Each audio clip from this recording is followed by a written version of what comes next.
नमस्कार, मैं राघव कुमार आपका बहुत स्वागत करता हूं अपने चैनल पे। इंडियन केमिकल इंडस्ट्री को दो मेजर पार्ट्स में डिवाइड किया जा सकता है, स्पेशलिटी केमिकल्स और अदर केमिकल्स। यूं तो इनके डिस्टिंक्शंस को टेक्निकली समझना काफी डिफिकल्ट हो सकता है, but as a retail investor speciality chemicals वो केमिकल्स होते हैं जो कि मैन्युफैक्चरिंग प्रोसेसेस में यानी कि मैन्युफैक्चरिंग इंडस्ट्री में इस्तेमाल किए जाते हैं। जैसे कि कुछ प्रोडक्ट्स की मैन्युफैक्चरिंग में इसको इस्तेमाल किया जाता है, डायरेक्टली या इनडायरेक्टली उस मैन्युफैक्चरिंग प्रोसेस का पार्ट बन सकते हैं। इस तरह की इंडस्ट्रीज में इनका इस्तेमाल कूलेंट के रूप में, लुब्रिकेंट के रूप में या बाकी रूप में इस्तेमाल किया जा सकता है।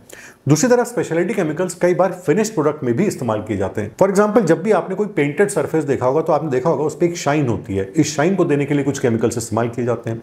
ऐसे ही मेटालिक एलिमेंट्स पे भी इन केमिकल्स का इस्तेमाल किया जाता है, कई बार उस मेटल को शाइन देने के लिए, कई बार उसे कोरोजन यानी कि रस्ट डिग्रेडेशन से बचाने के लिए। यूं तो केमिकल्स को कई कैटेगरीज में डिवाइड किया जा सकता है, जैसे कि कमोडिटी केमिकल्स, एग्रीकल्चरल केमिकल्स वगैरह वगैरह। बट इस स्पेशलिटी केमिकल्स में ऐसी कौन सी स्पेशल बात है, ये समझना एक इन्वेस्टर के लिए काफी इंपॉर्टेंट है। एक बहुत ही इंटरेस्टिंग सेगमेंट है जिसके अंदर बहुत तरह के केमिकल्स आते हैं। सबसे बड़ी बात यह है कि जिन इंडस्ट्रीज में इन केमिकल्स का इस्तेमाल किया जाता है उन इंडस्ट्रीज में इनकी एप्लीकेशंस अनलिमिटेड हैं। अगर हम अपने देश की बात करें तो भारत में इन इंडस्ट्रीज की ग्रोथ अनलिमिटेड है। आगे चल के जिस तरीके से एक्सपोर्ट्स के एवेन्यूज ओपन अप होंगे, वहां से एक अलग डायरेक्शन इन केमिकल्स को मिल सकती है। अगर आपको याद हो तो मैंने भी एक वीडियो बनाया था हिमाद्री स्पेशलिटी केमिकल्स के बारे में। उसके बाद इस इंडस्ट्री में काफी अच्छी ग्रोथ आई, इस कंपनी ने भी काफी अच्छा परफॉर्म किया और वहां से इसकी मार्केट कैप भी करीब 10 गुना इंक्रीज हुई। आज इसी सेक्टर को हम समझने की कोशिश करेंगे और देखेंगे कि एक रिटेल इन्वेस्टर के लिए ये सेगमेंट और ये सेक्टर क्यों इतना इंपॉर्टेंट है। सबसे पहले चलते हैं इलेक्ट्रोप्लेटिंग इंडस्ट्री पे। इलेक्ट्रिक व्हीकल्स, बैटरीज और हाइड्रोजन की हाई डिमांड की वजह से इस इंडस्ट्री का साइज हमारे देश में जल्द ही 12,000 करोड़ रुपीस को क्रॉस करेगा। अगर हम ग्लोबली बात करें तो इस इंडस्ट्री की टोटल वैल्यू ग्लोबली करीब 20 बिलियन यूएस डॉलर्स है, जो कि 2030 तक बढ़ के 30 बिलियन यूएस डॉलर्स हो जाएगी। एशिया पैसिफिक रीजन में देखा जाए तो इस इलेक्ट्रोप्लेटिंग इंडस्ट्री को सबसे ज्यादा इंपेटस मिलता है ऑनगोइंग इंडस्ट्रियलाइजेशन से, rising industrialisation across the globe. इसके साथ साथ जो इंक्रीजिंग डिस्पोजेबल इनकम है कंज्यूमर्स की, जिससे वो बेहतर प्रोडक्ट्स को अफोर्ड कर सकते हैं, खासतौर से डेवलप्ड और डेवलपिंग कंट्रीज में। साथ ही साथ इलेक्ट्रोप्लेटिंग इंडस्ट्री का इलेक्ट्रॉनिक्स, ऑटोमोटिव और ज्वेलरी इंडस्ट्रीज में जो इस्तेमाल किया जाता है, इस सारी ग्रोइंग डिमांड की वजह से इस इंडस्ट्री को काफी फोकस मिलता है। इसके साथ साथ हाई परफॉर्मेंस ऑटोमोबाइल कंपोनेंट्स जिनकी कोरोजन रेजिस्टेंस बहुत ज्यादा हो, इसकी भी डिमांड बहुत बढ़ गई है। और इसका मेन रीजन है कि अब हाई एंड प्रोडक्ट्स को जनरली डेवलपिंग कंट्रीज में भी कस्टमर्स प्रेफर करते हैं। इसके अंदर आते हैं एक्सटीरियर ऑटोमोबाइल पार्ट्स जैसे कि hood ornaments, emblems, door handles, wheel RIMS, और इन सब बातों से इलेक्ट्रोप्लेटिंग इंडस्ट्री को काफी ज्यादा इंक्रीज मिलता है। इसके साथ साथ एक हाई डिमांड है in the manufacturing of various electronic components जैसे कि electric transistors, electric power switches, conductors, semiconductors, connectors और कंप्यूटर कंपोनेंट्स। नेक्स्ट हम आते हैं India's decorative coating market size पे। अगर हम डेकोरेटिव कोटिंग की बात करें जो कि वेरियस प्रोडक्ट्स पे की जाती है, डेकोरेटिव कोटिंग मार्केट इस समय करीब 70,000 करोड़ रुपीस पे है अगर हम भारत की बात करें, और 2032 तक ये करीब 9.5% के CAGR से ग्रो करके 1,59,000 करोड़ रुपीस को क्रॉस करेगा।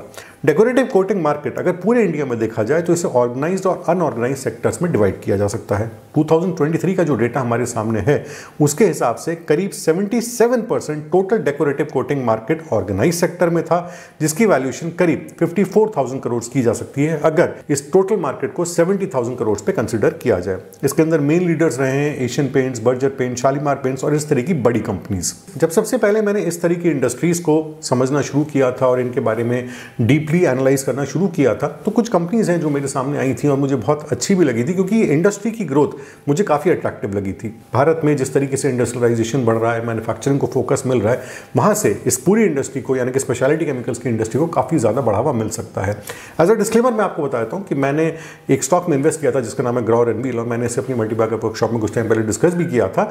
जब ये स्टॉक 3 गुना मल्टीप्लाई हुआ तो मैं इसमें से अपना इन्वेस्टमेंट बाहर भी निकाल लिया था। बट जब मैं ग्रॉर एंड व्हील को स्टडी कर रहा था तो मैं आपको एक स्नैपशॉट दिखाता हूं जो इसके पीयर्स का स्नैपशॉट है। यानी कि अगर आप स्कीनर.in पे जाके देखेंगे तो वहां से आपको इसके पीयर्स यानी कि और वो कंपनीज जो इस तरह का काम करती हैं। अब कुछ कंपनीज इस तरह के सारी केमिकल्स मैन्युफैक्चर कर सकती हैं, कुछ कंपनीज कुछ केमिकल्स मैन्युफैक्चर कर सकती हैं, बट हमें एक अच्छा एंट्री पॉइंट मिलता है इस सेक्टर को स्टडी करने के लिए, ताकि हम भी इस सेक्टर को और डीपली समझ सकें। तो यहाँ स्क्रीनशॉट जो कि मैंने screener.in से लिया, आप देख सकते हैं इसके अंदर Pidilite industries, Linde India, SRF, Gujarat fluorochemicals, Godrej industries, Deepak nitrite, Himadri speciality chemicals और ग्रॉर एंड व्हील, ये सारी कंपनीज हैं जो कि अच्छा काम करती हैं और इस तरह के स्पेशलिटी केमिकल्स को मैन्युफैक्चर करती हैं। आप चाहें तो इन सभी कंपनीज के बारे में और अच्छी रिसर्च कर सकते हैं। इसमें आप डिफरेंट वेबसाइट्स की हेल्प ले सकते हैं। गूगल पे भी आपको काफ़ी अच्छा डेटा मिलेगा और यूट्यूब पे भी आपको काफ़ी अच्छे वीडियोस इन सभी कंपनीज के बारे में मिलेंगे। अभी हम बात कर रहे थे डेकोरेटिव कोटिंग मार्केट की, जिसमें हमने ऑर्गेनाइज अनऑर्गेनाइज देखा था। अब हम देखते हैं ऑर्गेनाइज डेकोरेटिव कोटिंग मार्केट क्यों इंपॉर्टेंट है।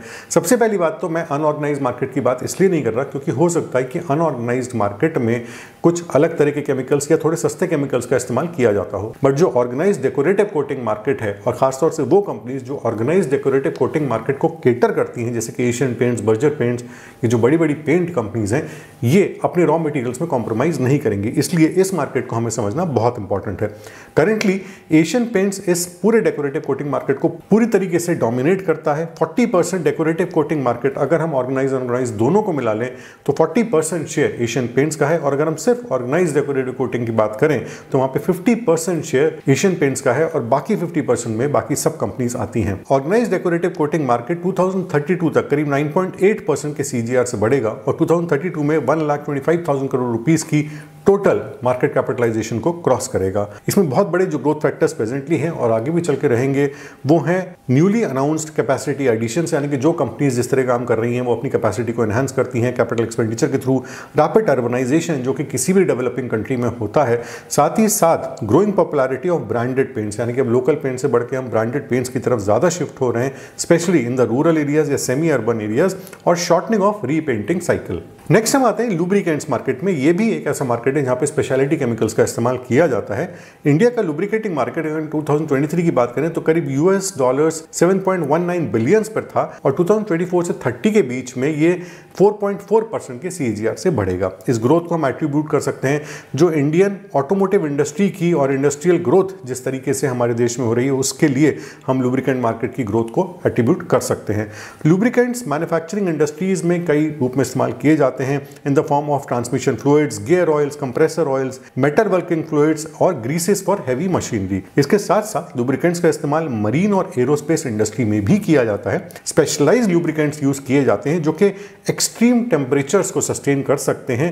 एरोस्पेस इंडस्ट्रीज में और एयरक्राफ्ट इंजन्स में इनका काफी ज्यादा इस्तेमाल होता है। नेक्स्ट हम आते हैं वेस्ट वाटर ट्रीटमेंट मार्केट, जिसकी वैल्यूएशन 2022 में अगर देखी जाए तो $5.141 बिलियन थी और 2029 तक ये करीब 11.76% के CAGR से बढ़ेगा और $11 बिलियन को क्रॉस करेगा। ये जो एंटिसिपेटेड सर्ज है in the demand of water and waste water treatment technology Bharat में, ये बेसिकली ड्रिवन है by rapid depletion of fresh water sources और increasing complexity of waste water. जिस तरह के केमिकल्स वेस्ट वाटर में हमें मिलते हैं उसकी वजह से प्यूरिफिकेशन प्रोसेस को भी ज्यादा रिफाइन करना पड़ता है। इस इंडस्ट्री की ग्रोथ और एडवांसमेंट्स डेफिनेटली बढ़ेंगे और प्रॉमिसिंग अपॉर्चुनिटीज यहां से इन्वेस्टर्स को मिल सकती हैं। भारत सरकार के भी कई इनिशिएटिव्स हैं जैसे कि Atal mission for rejuvenation and urban transformation, national mission for clean Ganga, Jal Jeevan mission, community drinking water schemes. ये सारी स्कीम्स और इनिशिएटिव्स देखा जाए तो मिल करके इस वेस्ट वाटर मैनेजमेंट इंडस्ट्री को काफी ज्यादा प्रोपेल करती हैं और काफी एक इंपॉर्टेंट रोल भी प्ले करती हैं इस पूरी इंडस्ट्री के अपहीवल के अंदर।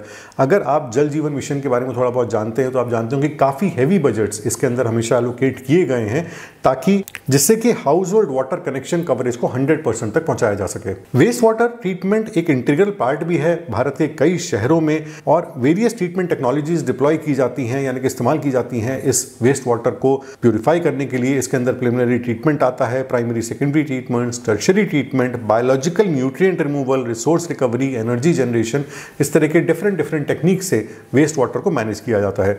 वेस्ट वाटर मैनेजमेंट का जो मार्केट है या ट्रीटमेंट मार्केट जो पूरा है हमारे देश में, उसे दो कैटेगरीज में या दो एंड यूजर्स में डिवाइड किया जा सकता है। सबसे पहले आते हैं म्युनिसिपल और दूसरे आते हैं इंडस्ट्रियल सेक्टर्स।